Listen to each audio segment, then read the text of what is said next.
कोई separate electorate, तो आरक्षण दिया। डॉक्टर साहब ने भी कहा, अम्बेडकर साहब ने कि हाँ ठीक है, एक समय के लिए इनको दे दो और चलता है।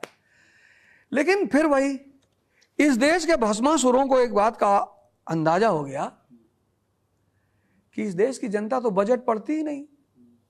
अभी बजट आके चला गया, पता भी नहीं चला क्या है क्या है। मैंने एक भाई साहब से पूछा, कहे कि फलानी पार्टी बहुत खराब है, बीजेपी शासन नहीं कर पा रही। मैंने कहा अच्छा, कृषि को कितना पैसा आया बजट में? कृषि को पैसा दिया है? अरे मैंने कहा कृषि को पैसा अलॉट हुआ होगा। अच्छा, अलॉट कैसे करते हैं? ये हाल है इस देश के पढ़े लिखे लोगों का। आप व्यक्तिगत क्यों किसी पार्टी से होते हो? कोई पार्टी हम लोग के रिश्तेदार थोड़ी है, कोई पार्टी हम लोग के रिश्तेदार है नहीं। हम उस पार्टी को वोट करेंगे, हम उस व्यक्ति को वोट करेंगे जो हमारे लिए काम कर रहा है। वो काम कर रहा है ये कैसे पता चलेगा? बजट से। कितना बजट किसको मिला, कितना पैसा शिक्षा को गया, कितना परसेंटेज सुरक्षा को गया, कितना परसेंटेज हेल्थ सेक्टर को गया, ये पता ही नहीं। ये तो डिस्कस कर रहे चौराहे बैठ के कि राखी सावंत ने आदिल को छोड़ दिया और फिर वोट देने के नाम पे वो बेचारी इतनी प्यारी लेडी है भाई, सब नाच गा के पैसा कमा, वो भी कमा रही हो, कोई गलत लेडी थोड़ी है।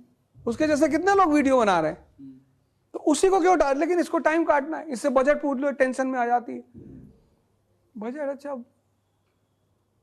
ये क्या होता है भैया? पढ़े लिखे लोग, अगर उनसे थोड़ा अंदर घुस के पूछा जाए कि रेवेन्यू डेफिसिट, फिजिकल डेफिसिट, बता, इनको तुरंत कोमा में चले आए कि किडनी में पेन हो रहा है बहुत। हम लोग जो अगर हमारे पत्रकार बंधु, आप जैसे भैया देखो, आप तो बहुत अच्छे पत्रकार, युवा उभरते पत्रकारों में मुझे गौरव शर्मा बहुत पसंद है। अरे सर, गौरव शर्मा का गौरव शर्मा का प्राइम टाइम नहीं, कुछ लोग होते हैं ना जिनकी बात आपको अच्छी लगती है, आप सुनते हो उन्हें। तो मतलब ये है कि आप जैसे पत्रकार जिस दिन नेताओं को अपने यहाँ बुलाकर और उनके पार्टियों के स्पोक्स पर्सन को बुलाकर अगर आप उनसे ये पूछेंगे कि इस बार शिक्षा पे बजट का कितना खर्चा कर रहे हो पंडित जी, तब ये घबराएंगे। आप इनको मुद्दा ही इनका वाला देते हो कि रामचरितमानस में लिखा है कि ढोल गवार सूद। रामचरितमानस पैदा करने के लिए प्रेस को फोर्थ पिलर ऑफ डेमोक्रेसी माना गया था। रामचरितमानस किसको पढ़ना है किसको नहीं पढ़ना है ये जनता डिसाइड करेगी। ये प्रेस के स्टूडियो रूम में डिस्कस नहीं होना चाहिए। प्रेस के स्टूडियो रूम में जब भी पार्टी के स्पोक्स पर्सन पहुंचे, इकोनॉमी, IR, एजुकेशन, हेल्थ। मैं 9:30 का शो करता हूं और मैं यही सवाल उठाता हूं कि बाढ़ में जो लोग मरे हैं उनके लिए सरकार ने क्या किया? पश्चिम बंगाल में ममता सरकार के राज में ये हुआ तो क्यों हुआ? बांग्लादेश में हिंदू 9% रह गए तो क्यों रह गए? ये सवाल मैं लोगों से पूछता हूं। ऐसा मैं कोई सवाल नहीं था जिससे देश के अंदर सांप्रदायिक माहौल खराब। मैं हिंदुओं से एक बात कहता हूं इस मंच से कि आपको डरने की कोई जरूरत नहीं। आप एक कौम है दुनिया में, यहूदी, ज्यूज, माइनॉरिटी है। एक बिंदु जैसा उनका देश है इजराइल, है ना? पूरी दुनिया वैसे आंख दिखाते हैं उठ के। कौन बोल रहा था? नहीं भैया हम नहीं बोल रहे। अमेरिका को कंट्रोल में ले रहा है सबको। बाहर कौन दुनिया में जो उनसे आके बोलेगा? तेल किसका?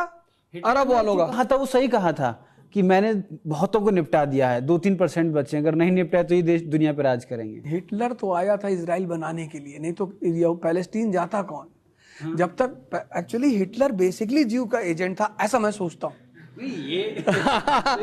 एक्चुअली क्या है कि जब कोई आदमी कहीं सेटल्ड होता है, मैं बताऊं, तो हिटलर ने सारे इनको नहीं सारे को तो नहीं मारा था, जर्मनी वालों को मारा था। लेकिन उससे उस घटना का एक पहलू और भी है जिस पे शायद लोग नजरअंदाज करते हैं। अभी हम थोड़ा मुद्दे से भटक गए, फिर आएंगे मुद्दे पे। एक मिनट उसमें मुद्दा यह है कि जब इजराइल बनने की बात चल रही थी तो यहूदियों में इतनी उत्तेजना नहीं थी, लेकिन हिटलर के कांड के बाद वो होमलैंड की उत्तेजना बढ़ गई।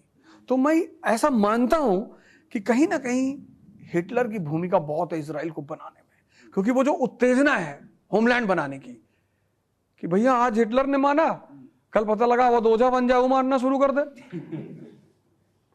तो अगर इससे बचना है तो अपना वतन बनाना। इस पे भी हम बात करेंगे।